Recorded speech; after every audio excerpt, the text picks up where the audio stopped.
मेरे विचार में किसी संस्कृति की सफलता का मूल्यांकन उसके परिणामों से किया जाना चाहिए, जैसे कि वह किस तरह की जीवन गुणवत्ता प्रदान करती है या वह किस स्तर की प्रगति को बढ़ावा देती है। मेरे अनुसार ये वे मापदंड हैं जिनका उपयोग किसी संस्कृति की सफलता निर्धारित करने के लिए किया जाना चाहिए। उदाहरण के लिए, मैं जानता हूं कि बहुत से भारतीय इस बात से परेशान हो जाते हैं क्योंकि भारतीयों ने महान मंदिर, जटिल समाज बनाए हैं, लेकिन उन्हें हमेशा बाहरी लोगों ने जीत लिया, पहले मुसलमानों ने और फिर अंग्रेजों ने। और वे हमेशा कहते हैं, अरे अगर हम उपनिवेशित नहीं होते तो हम भी प्रथम विश्व देश बन जाते। तो भाई, ये किसकी गलती है? एक महान सभ्यता तब तक पूरी नहीं मानी जाती जब तक वह खुद को सेना बनाकर बचा ना सके।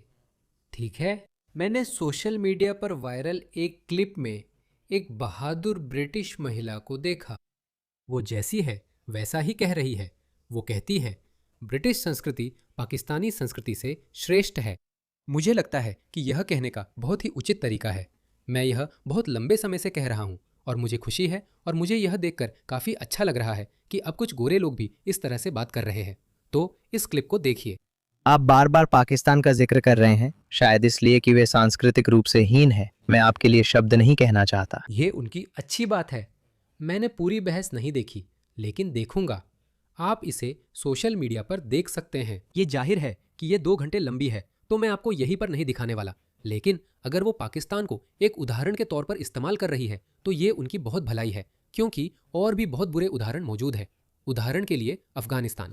आप जानते हैं, मैंने जानबूझकर एक बीच का देश चुना है और मुझे लगता है कि पाकिस्तान बिल्कुल बीच में फिट बैठता है। पाकिस्तान अफगानिस्तान जितना कबायली नहीं, लेकिन ये किसी श्रेष्ठ संस्कृति का प्रतीक भी नहीं है। और मैं इसके बारे में क्यों ना बात करूं जब मेरा जन्म वहीं हुआ था।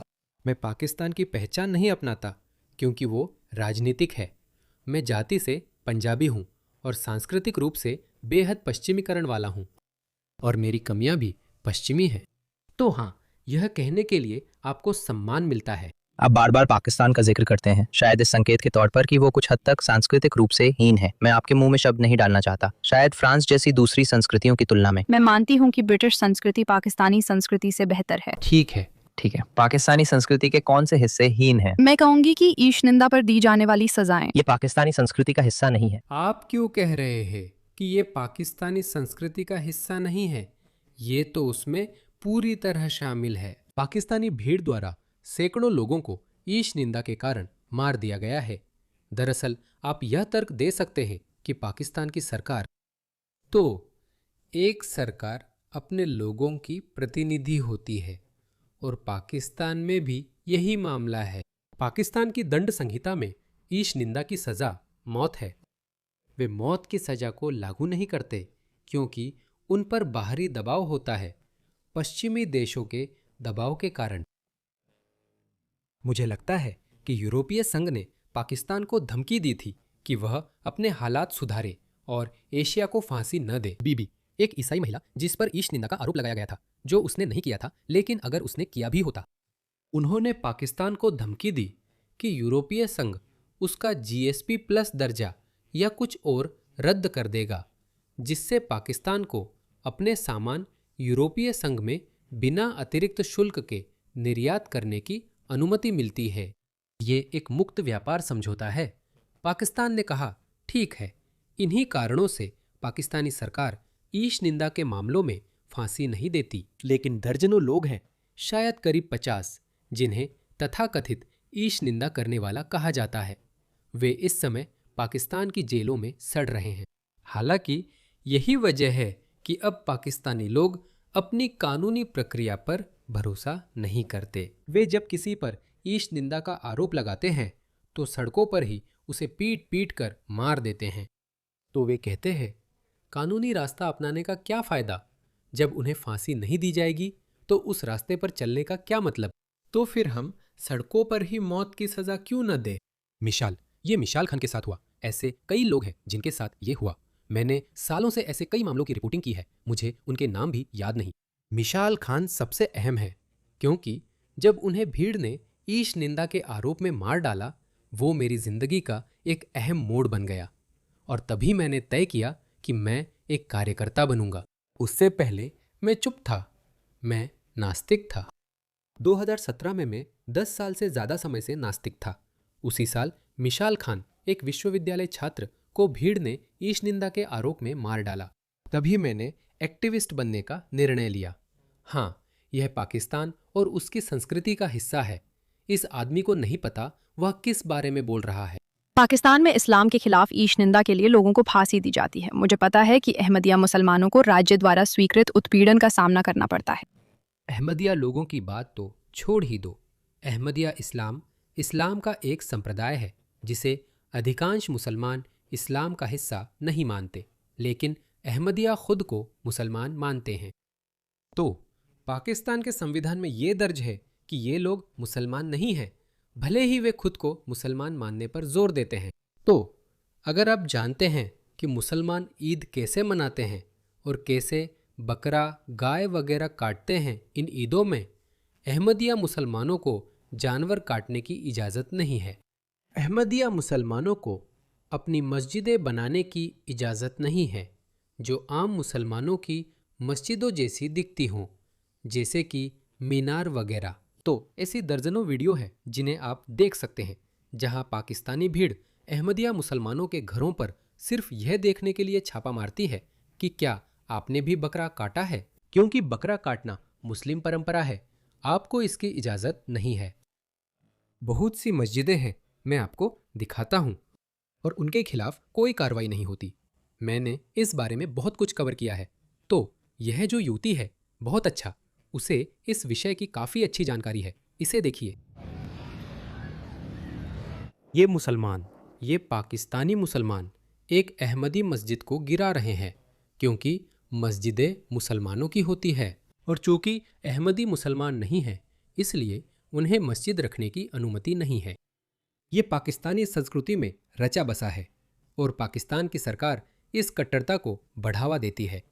पाकिस्तान के पासपोर्ट पर लिखा होता है कि मैं मानता हूँ कि मोहम्मद अल्लाह के अंतिम पैगंबर है। उन्होंने पासपोर्ट में वह लाइन सिर्फ अहमदियों को नीचा दिखाने के लिए जोड़ी थी, क्योंकि अहमदी, यही वजह है कि अहमदी मुख्यधारा के इस्लाम से अलग माने जाते हैं। वे कहते हैं मिर्जा गुलाम अहमद कादियानी, जो 19वीं सदी में जन्मे थे।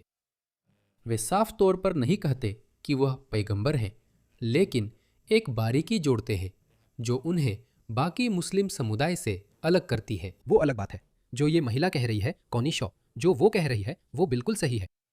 ये राज्य समर्थित भेदभाव है। मुख्यधारा समाज अहमदियों के प्रति पाकिस्तान सरकार से भी ज्यादा शत्रुतापूर्ण है। वो पाकिस्तानी इस्लाम नहीं बल्कि पाकिस्तान की शासन व्यवस्था जैसी है। खैर, ये पाकिस्तान में होता है। अगर यहाँ पाकिस्तान से कई लोग आएंगे तो ये भी होना शुरू हो जाएगा। 2016 में ब्रैडफोर्ड के एक मुस्लिम ने ग्लासगो जाकर एक अहमदिया मुस्लिम की हत्या कर दी, जबकि वो खुद भी मुसलमान था, क्योंकि उसे लगा कि वो ईश निंदा कर रहा है। यह एक उदाहरण है। क्या आपको लगता है कि यह पाकिस्तानियों और उनकी संस्कृति का पूरा दृष्टिकोण है या ये सिर्फ बहुमत की सोच है? देखिए, असल में ये बहुमत की सोच है। जैसा मैंने कहा, 70 के दशक में इसे संविधान में कानूनी रूप से पास किया गया था, और अगर आप आज पाकिस्तान में एक सर्वे करें तो मैं कहूँगा कि 90% पाकिस्तानी आबादी कहेगी हाँ, अहमदिया मुसलमान नहीं है। इसलिए इन सभी भेदभावपूर्ण कार्यों को उचित ठहराया जाता है। वे इस बात से असहमत हो सकते हैं कि आपको उनकी मस्जिदों को तोड़ना चाहिए या नहीं, लेकिन कोई भी इसे सार्वजनिक रूप से कहने की हिम्मत नहीं करेगा। पाकिस्तान में अहमदी मुस्लिमों के साथ भेदभाव का मुद्दा इतना संवेदनशील है।